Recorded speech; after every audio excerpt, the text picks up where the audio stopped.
And without further ado, here's Lisa, and she will celebrate who she is.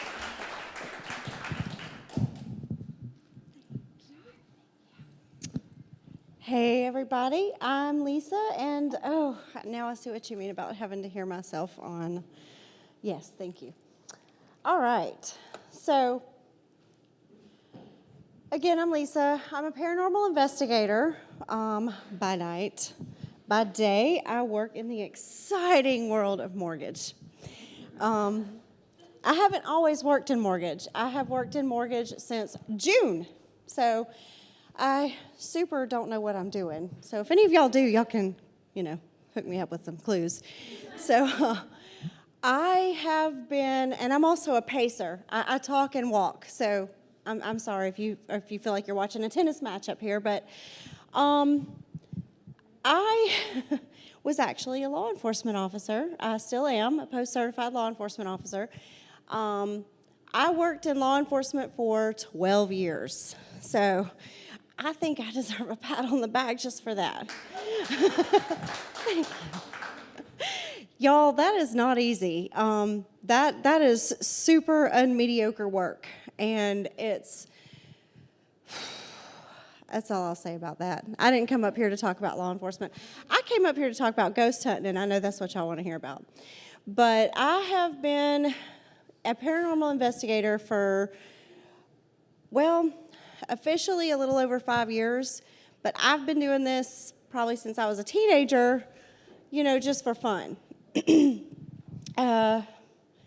guess it was about 3 years ago, 3 to 5 years ago, I joined an actual group called Inner Light Paranormal. A good friend of mine in Northeast Georgia, up around the Dahlonega area, runs a group. Great group of people. I'm full-on a member of them, but I do some stuff on my own as well. So I have seen a lot of interesting things. I've heard a lot of interesting things, and I have some recordings that I'm going to play for y'all tonight. I would kind of like to know who I'm talking to tonight. Can I just get like a little poll? I want to know who believes in ghosts, who doesn't believe in ghosts, and who's like, I don't really give a crap. So who believes in ghosts? Okay. Ooh, that's more people than I thought. I have a solid hand up back here. The girl in the sparkly shirt, she's like, yes, you look like somebody with a story I want to hear. Okay, and who doesn't believe? Who thinks this is just just not happening? There is no such thing as ghosts. Ooh, and who doesn't give a crap? You're not here tonight. Okay, good. Okay, so we have some believers. Okay, you're like, I don't really care if there's ghosts or not. Okay, so you're kind of on the fence. Okay, well, I have brought some things with me tonight to let you hear. You can make up your own mind. I can tell you stories all night long of my personal experiences. I am a funny weirdo mix between a believer and a skeptic. One of the things that we do, the main thing that we do as a legitimate group of paranormal investigators who do this to bring some answers, some peace, some closure to families who are having some issues, or businesses, believe it or not, who are having some issues going on in their areas. We come in and we try to figure out what's legitimately going on. Do you have a ghost, or do you think you have a ghost? Some people blame ghosts. These poor folks, y'all, are getting blamed for a lot of shit that they're not doing. Okay? Ghosts are over here like, good grief. I have moved your keys, I have knocked stuff over, and now the lights are blinking and you're blaming me, and you need to call an electrician.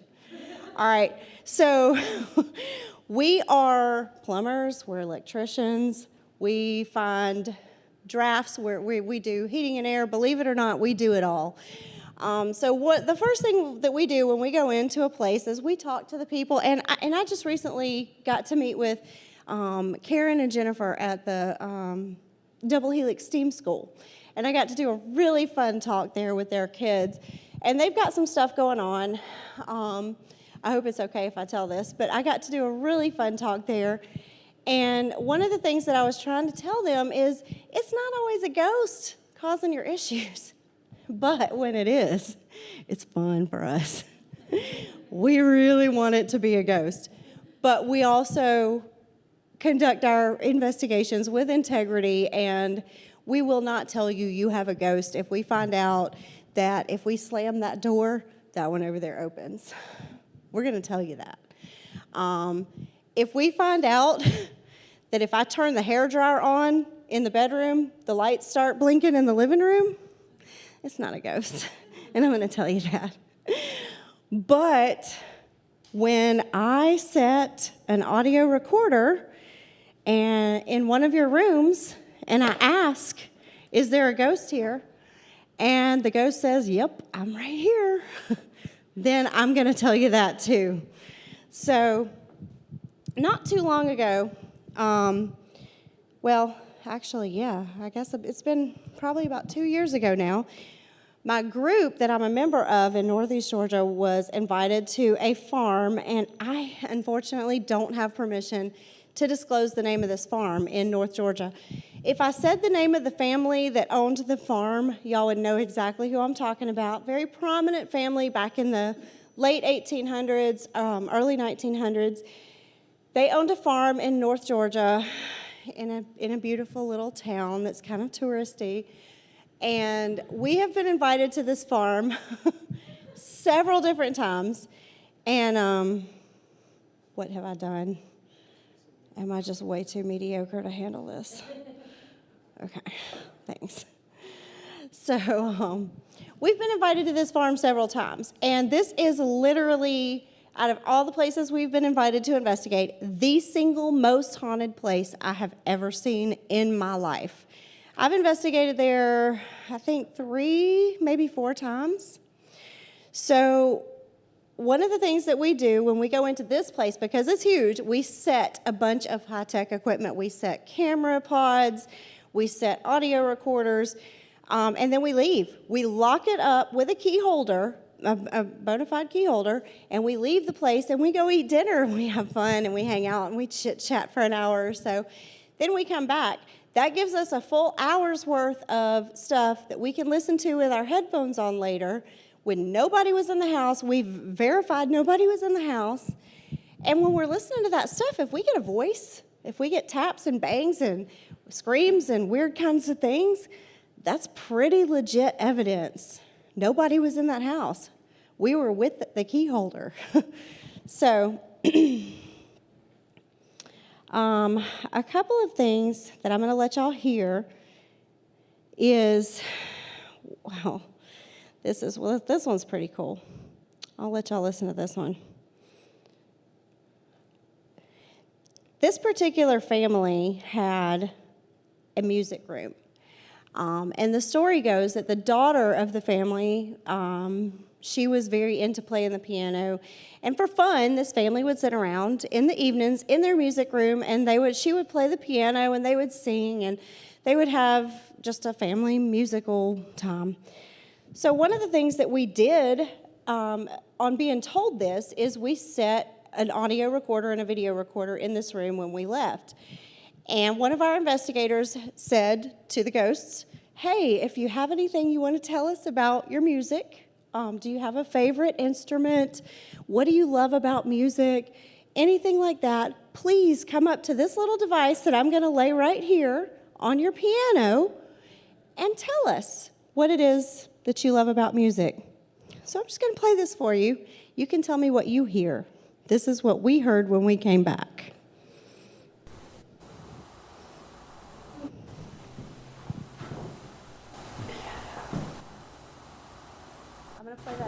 I'm going to play that again. I'm going to play it a couple of times so y'all can hear it good.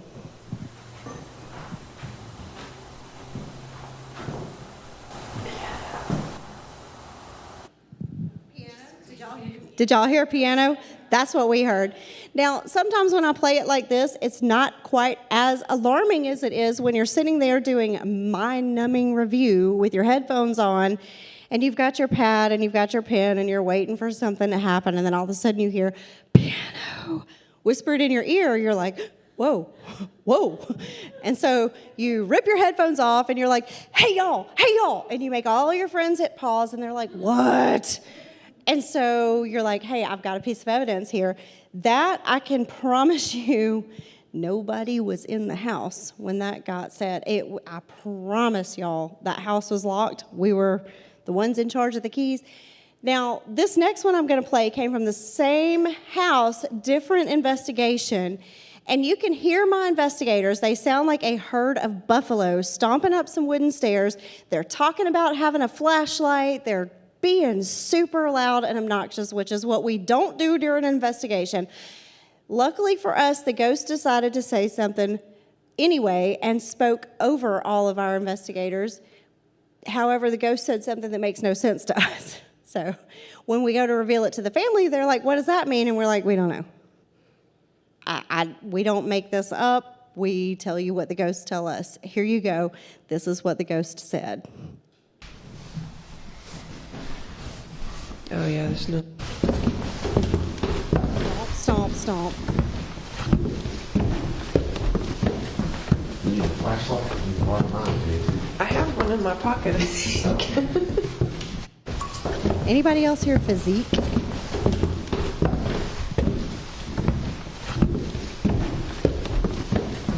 You need a flashlight? You can borrow mine, Jason. I have one in my pocket, I think. That sounded to us like it was whispered directly into the little device that we asked them to whisper into.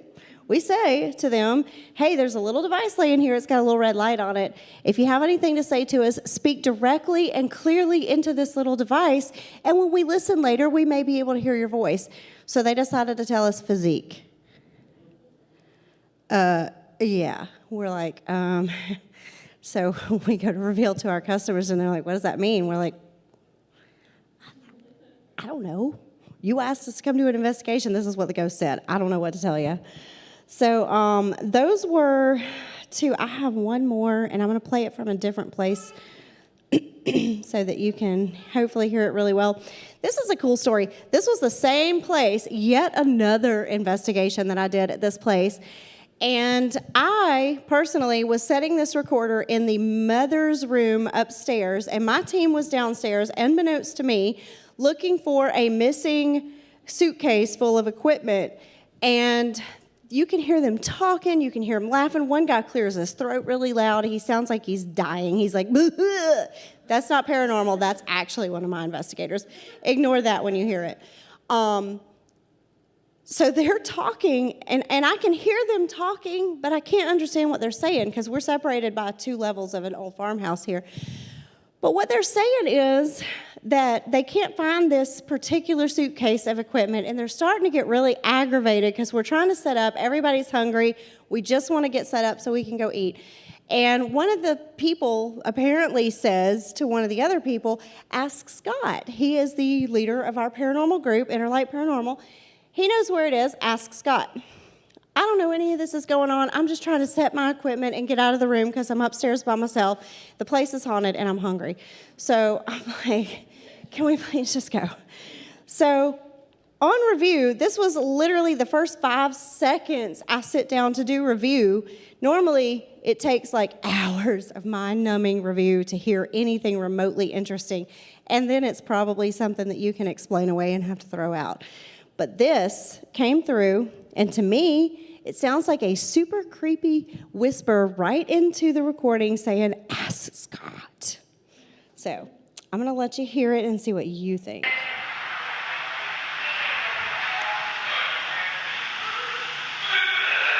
Okay, that's my investigator. Y'all want to hear that again?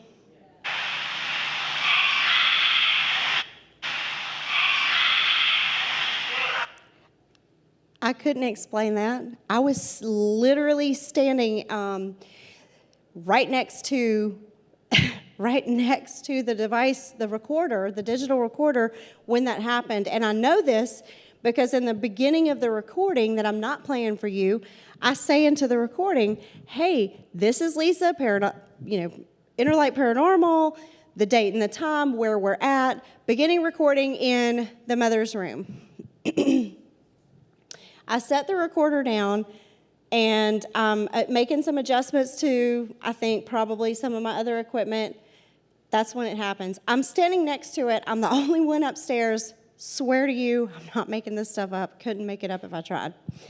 So I've got one more piece of evidence that I would love to share with y'all. And this is a super personal story for me. And this is not one that I share, but I did share it when I did my talk last week at the school. I don't talk about this very often, but this is not only the most personal story for me, but it's also the most credible and clearest piece of evidence I've ever heard in my life, ever. Hands down, I cannot explain this, but I'm going to tell y'all a story. So this is really hard because this involves my mom, and my mom died in July of this particular year that I'm going to play this, but there's a backstory, and if you haven't figured this out yet, this is my mom on EVP after she passed away, but there's a backstory to this. When my mom and dad were first married, my dad was in the Army, and he was stationed in Germany. Now, my mom and her mother, my grandmother, they went on to join him in Germany, and they lived there for a year where they made some really good friends who we're still friends with today, and I have been over there to visit, and they've been over here to visit us. So it's an amazing, wonderful story of family and friendship. But the year that my dad went over there, he went without my mom. And he left her and her mother here, and they were 19 years old, just married. Actually, I think they were 20 by the time this happened. And it was just a really hard time for them. Daddy had been slated to go to Vietnam, and he signed on. He said, yeah, I'll go. Send me where you need me. I want to serve my country.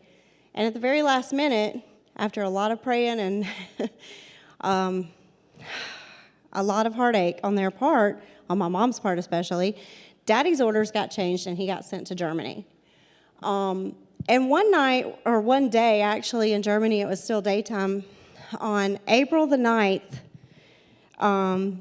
Daddy was put on this one particular detail that he had never been on before and was never put on after. But he was sitting at this desk, surrounded by all this electronic equipment. And amongst the equipment, there was a phone. And he didn't know who it called, and he didn't know what it did, so he didn't touch it. Well, for a minute, but he's a man, so eventually, of course, he touched it. So he left it alone for as long as he could stand to, but he opened a drawer, and inside the drawer was a handwritten note from somebody who had figured out that if you dial this certain set of numbers and insert your American phone number in the middle and finish it out with this set of numbers, you can call home. And Daddy's like, shit, yeah, I'm going to call my wife. So he picks up the phone, and he starts dialing the numbers, and he inserts his number in America, and he dials it, and lo and behold, my mom answers, and then it dawns on my dad. I'm 6 hours ahead of her. He's like, what time is it in America? And she says, it's 1:34 in the morning. And he says, I'm so sorry, I didn't mean to wake you up. I had the opportunity to call, and this opportunity hasn't presented itself before, it probably won't again, and I just wanted to talk to you. I'm so sorry if I woke you. And my mom said, well, I was actually laying here praying that somehow I would be able to hear from you and talk to you because I just couldn't sleep and I just needed to hear your voice. And Daddy's like, okay. So they chatted for a few minutes, hung up.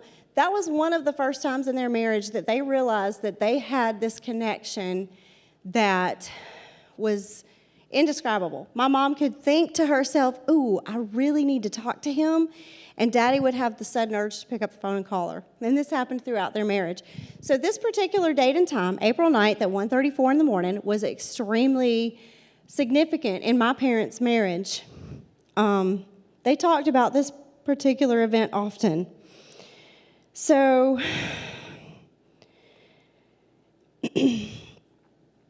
fast forward to July the 10th of 2012. My mom passed away after less than a year of battling a particular nasty type of ovarian cancer. And me and my dad we're struggling, to be honest with you. 5 years later, we're still struggling. But the following April, after she passed away in July, the following April, I was on duty down in the south end of Oconee County in the middle of the night. I was out in my patrol car driving around, and all of a sudden, my phone started going off. And I was like, it's like 1:30 in the morning. Like, what's happening? 1 o'clock in the morning. What's going on? My neighbor was calling and texting me saying, hey, your house alarm is going off. I'm like, what? So I run code all the way from the south end of Oconee County up to my house up here in Clark County. And I get out and I, of course, clear my house because I'm like, I know it's probably nothing, but I need the practice anyway. I'm bored. I'm a cop. It's 1:30 in the morning. Give me a break. So I clear my house. I go in. I all but barrel roll through the front door. Of course, nobody's in my house. But my keypad is fried. It's blinking every single light that it has on it. I can't get it to turn off. I have to go in my bedroom to turn off my keypad, to turn off my alarm. The next day, I find out that my neighbor has not only sent me 100 text messages, but she's called my dad on the phone, rang his phone numerous times. My dad at that point had a phone on either side of his bed because he's a little bit hard of hearing. Plus, he had the answering machine next to him, which he heard beep in the middle of the night, but I don't think it woke him up enough to realize what was going on. So the next day, I'm over at my dad's, and we're talking about what happened to my alarm system, and we've got to call the guy and all that kind of stuff. How much is this going to cost me? You know, the kind of talk you have with your dad when something breaks down. So we're doing that, and I was like, well, Daddy, why didn't you answer the phone when Angie called you? And he was like, well, I didn't really hear it ring. I didn't know. He was like, but I don't know why the machine didn't pick up. So we walk in the bedroom to look at the machine, and it's blinking with a message. And the message came in on April 9th at 1:34 in the morning, so I hit play. And I'm just going to play you the whole thing and just let y'all hear what we heard. April 9th, 1:34 a.m.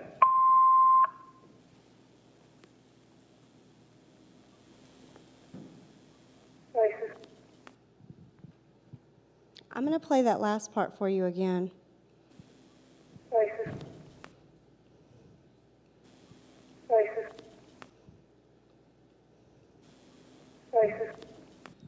Y'all, that's my mama's voice. I'm 43 years old. I know my mama's voice, okay? You were raised knowing your mama's voice. That's what wakes you up in the morning. It's what tucks you into bed at night. That's my mama, and that's my name she just said.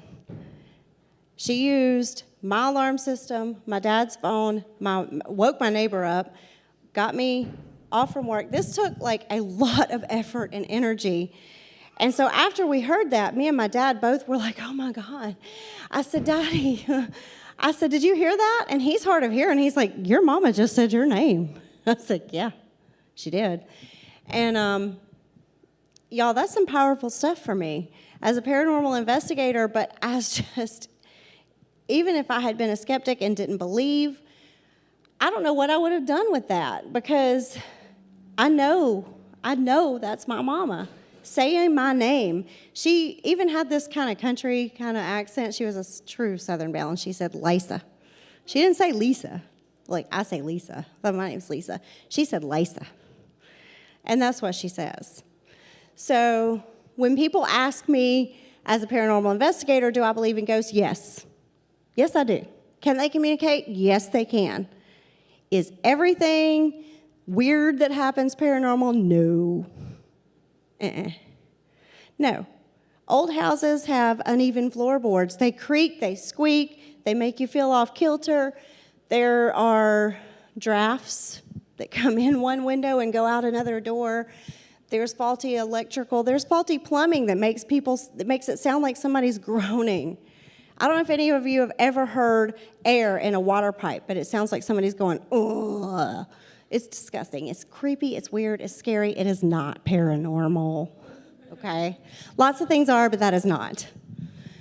So I want to find the truth, and a true good paranormal investigator wants to find the truth. Is your house haunted? We don't know. We hope so. But if it's not, we'll tell you. If it is, we'll tell you that too. But if you do have a haunted house or haunted business or if you think you have a haunted house, or if you have some unexplained things going on, you can call people like us, and we'll come out, and we'll take a look. And if you have really good paranormal investigators, they're going to get to the bottom of the truth, because that's what we want. We want the truth. I don't want a fake ghost. I don't want a fake ghost. I don't want to play a recording of something that's not a ghost. I want to play a recording of something that I can sit here and look you in the eyes and say, I can't explain that. And if I can't do that, I throw the evidence out. I have thrown out evidence before that y'all made me cringe. I'm like, God, that sounded so good. But we can't really say that it's paranormal, so we have to throw it out. When in doubt, throw it out. So if you do need a ghost hunter, please find one with integrity. You can always call me. I'm on Facebook. You can find me through the Mediocre groups, through Shannon. Inner Light Paranormal is the group that I work with in North Georgia. They're great. They've got great ethics. We never charge for an investigation, ever. We help people is what we do. It's our passion. It's our drive. But none of the stuff that I played for you today is fake in any way, shape, or form. I didn't make that up. That is true, genuine, bona fide stuff that I can't explain. So I tried to keep this short enough because usually when I do these talks, I go, hey, does anybody have any questions? And like every hand in the house goes, yes. I would love to hear any stories anybody has. If you've got like a quick, I have had an experience kind of story or anything like that. I love hearing that kind of stuff. It's just kind of what we do. We like to, cops, we kind of tell stories, and paranormal investigators, we kind of do the same. We love to swap stories. So I'm going to wrap up talking. I'm just going to stop talking now and let you guys talk. That's enough talking from me. But I would love to hear from y'all if anybody has any experiences or lives in a place that you think maybe, you might have something going on, you might not. I would love to hear any of that. So the floor is yours.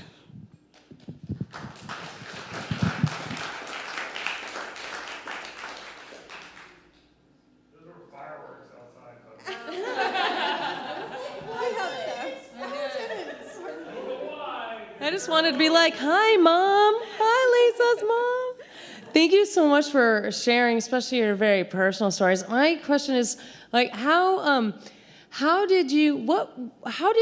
the story behind how you decided to, like, officially become a paranormal investigator? And, like, what was there, like, certification or, like, what? Like, how did you make the leap from, like, I noticed these things happening or whatever to, like, being a card-carrying, I'm an ex-cop ghost hunter?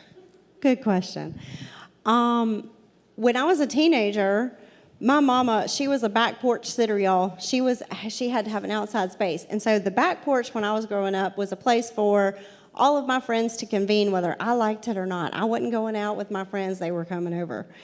And my dad told ghost stories. And so he would fire up the grill. Everybody would bring stuff. Almost every day of my teenage life, all of my teenage friends would show up. And we would have, pizza or whatever Daddy cooked on the grill that night. Mama would either make popcorn or cookies or something like that. And we'd sit on the back porch, especially in the summertime. And not so much in the winter, but Daddy would tell ghost stories. And even when I was a little kid, I loved those R.L. Stein books. Y'all know what I'm talking about. The Goosebumps and the Fear Street. Loved them growing up. So Scooby-Doo, of course. And we have an actual technical term for that, by the way, in paranormal investigating. When you get scared and you go running out, we call it Scooby-Dooing. So you're not supposed to do that, by the way. But if you do, you're considered having Scooby-Dooed out of there. But so I've always been fascinated with it since I was a little girl. I've loved it. My mom told me even as young as 2 years of age, I would, or even I think it was even before that when I was a baby, I would speak to dead relatives. Used to creep her out, y'all. It was funny. Apparently, there was a great aunt that passed away in a home that we lived in briefly when I was a baby, and I used to play, or she used to play with me, and I would talk to her, and I'd say, hey, and I'd wave at her, and my mom was like, oh, God, who's she talking to? So I've always been fascinated with it, and then, again, it's all in who you know, and I ended up meeting up with these people who have the same passion as I do. Made friends with some of them and started investigating with them a few years ago. I've been doing it ever since. Love it. So I would love to hear from anybody else that has any personal experiences. I have a question, so it's not a personal experience. But like once you tell people, okay, that you've recorded this, do you have any kind of help with them about, how to connect with the people that are in the house? Or Good question. I'm so glad you brought that up. So follow-up and aftercare is a hugely important part of any type of help that you give anybody. You don't want to help somebody and just walk away. So part of what we offer is ongoing aftercare. Once we do an investigation, we present you with the evidence. We say, look, we have all these personal experiences. Here's all the recordings. Here's a video of a ghost walking through your living room. Bye-bye. We don't do that. We go, here is everything. Here is all of our personal phone numbers. Here's our information. Here's my email address. We'll come back. If you have anything that you feel negative about, if you're not comfortable, we will come back and we'll pray with you. Whatever religion you are, we will practice that with you. We will burn sage. We'll cleanse. Anything you need to feel comfortable living in your home after we have presented you with whatever truth we find, we're there for you. So we don't just ever want to walk away from somebody because they've called us because either they're scared, they're intrigued. For some reason, they've called us in to do an investigation. So we're always there, even if it's a year later. If you have some activity flaring up, if you're not comfortable, or if you are comfortable and you just want to call and tell us something cool, we love to hear cool stuff. Y'all, if you have something weird, call me. I love weird. You cannot tell me anything that's too weird. I love weird.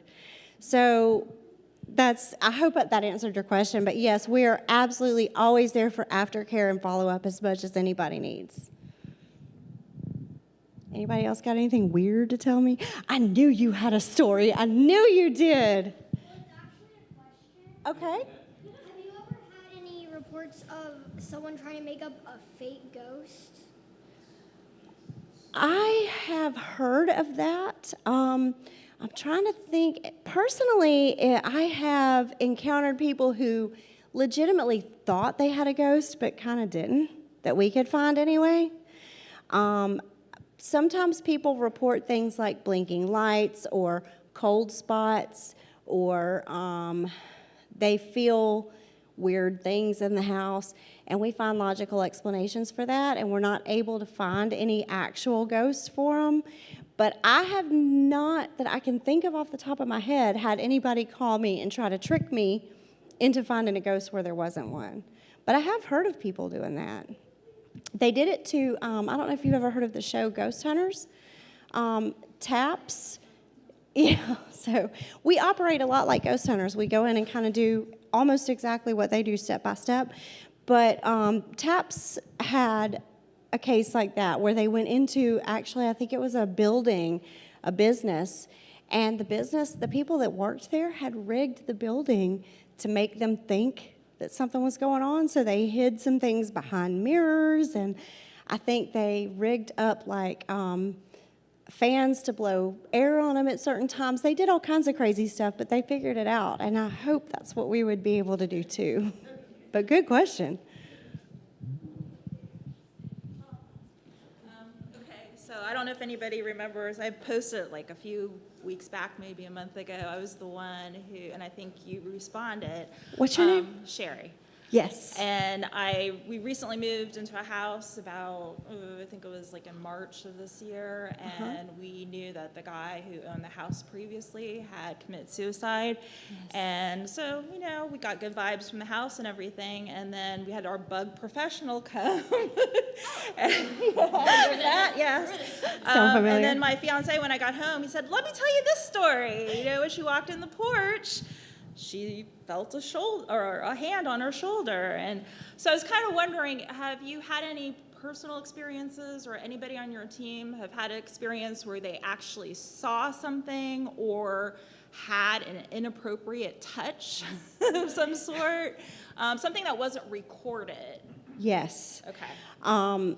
And the way we treat that as evidence, let me start at the evidence end of this and work my way back because I want to clarify. Personal experiences are great to be able to present that to a client. We don't necessarily classify it as evidence because we can't prove it. Evidence can be proven. Evidence is tangible. A personal experience is wonderful. We can share that with you all day long, but you ultimately have to make up your mind as to whether I'm believable, as to whether, even if I truly believe it happened, did it really happen the way I perceived it? That's a personal thing, but yes. Okay, so when we were investigating this house in, God, I don't even know where we were. I think we were in Walton County. And this couple, they collected antiques. And I mean, y'all, they were pros. I mean, they didn't just collect antiques. Like, they knew what they were doing. And they went out and they found pieces. And they had a whole house full of some, I don't know, lack of a better word, creepy ass shit. Okay, y'all. You walk in this house and you're like, ooh, this needs some sage up in here. So,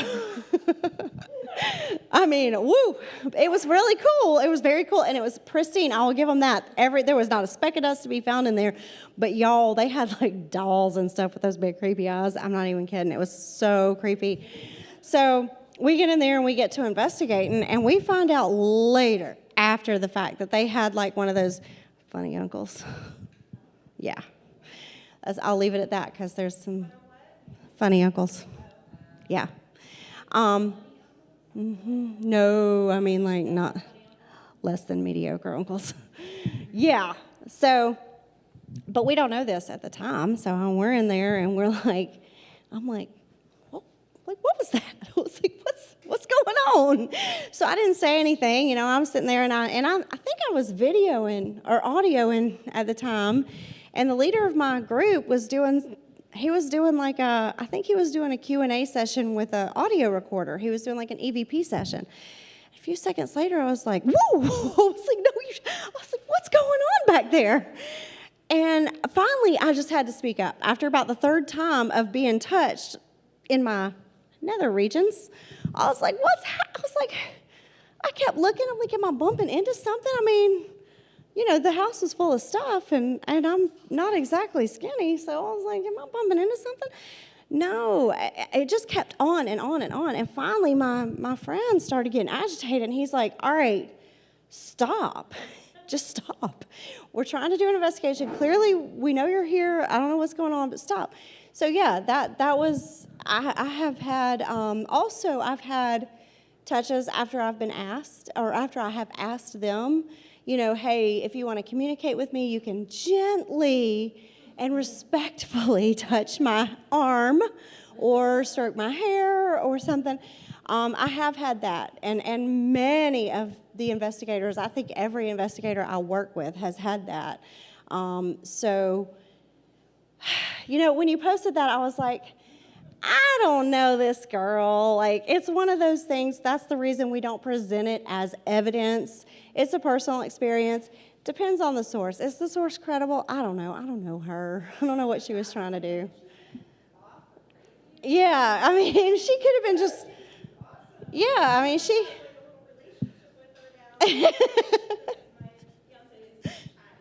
Oh, he sounds like my dad.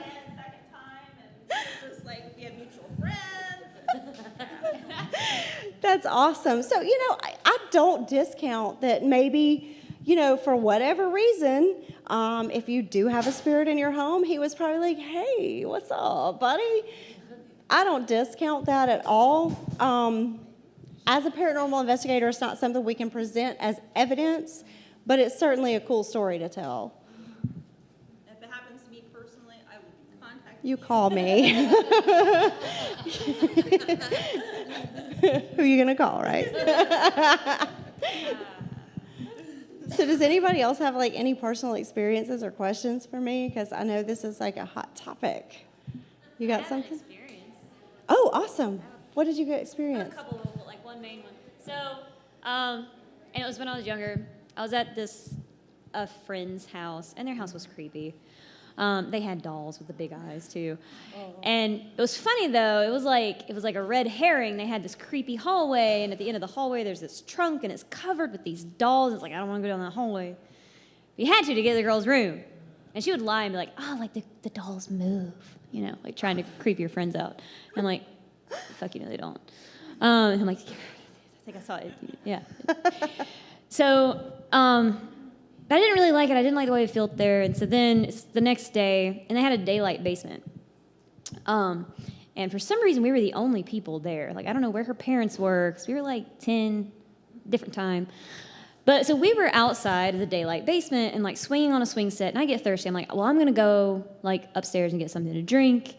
And the front door was locked, and the stairs in the daylight basement like went straight up to the kitchen. And so I'm like, I don't want to go in this basement. It's plenty of light. Like, it wasn't super dark. I mean, none of the lights were on, but like you could see because the whole basement wall was like windows and stuff. So I'm like, I don't like this basement. So I go, and I'm trying to be all brave. I'm like just walking. And then I get to the stairs, and it's like everything past a certain point was black. I'm like, I can't see anything anymore. And so I run up the stairs, and somebody's running behind me. And it wasn't an echo. Like, I know what echoes are. I'd run up those stairs before. I run up the stairs. I get to the top of the stairs, and like trying to get the door open, and the door went open. Like somebody was holding it from the other side. I was pissed. I was like, how dare you go and lock me in this basement? Because she knew I didn't like the basement. And then like the echoing steps stop, and the door opens. And she's not there. That's like the biggest one. Wow. Yeah, that's nobody awesome. was there. I never went back to that house again. Like, nope, friendship over. I'm sorry, we can't be friends anymore because your house is probably haunted, so yeah. That's really cool, though. That's really cool. And we have a ton of personal experiences like that I could sit here and tell all night long. And while they're cool stories and they're fun and they are true, they don't really mean anything in the world of actual paranormal evidence. What does is the things like the recordings, videos, actual objects that have been documented to move. One of the super high-tech ways that we document evidence is by putting a strip of tape on the ground, especially after we have leveled it with an actual level and turned off all of the heating and air units, made sure all the doors and windows were closed, and we put a ball or something that's very easy to move with minimal energy on the strip of tape, and we say, hey, if you're here and you're able to get up enough energy, can you move this ball for us? We'll know it moved because we have it marked where it is. And then we come back later after having, sometimes we even have a video recorder on it and it's been moved. That's pretty good evidence. But, personal stories, I love to hear them. Like I said before, I love weird. If y'all ever want to message me with anything weird, I'm down. I love weird. The weirder, the better. I love it. It may not make for great evidence, but it makes for excellent coffee and conversation.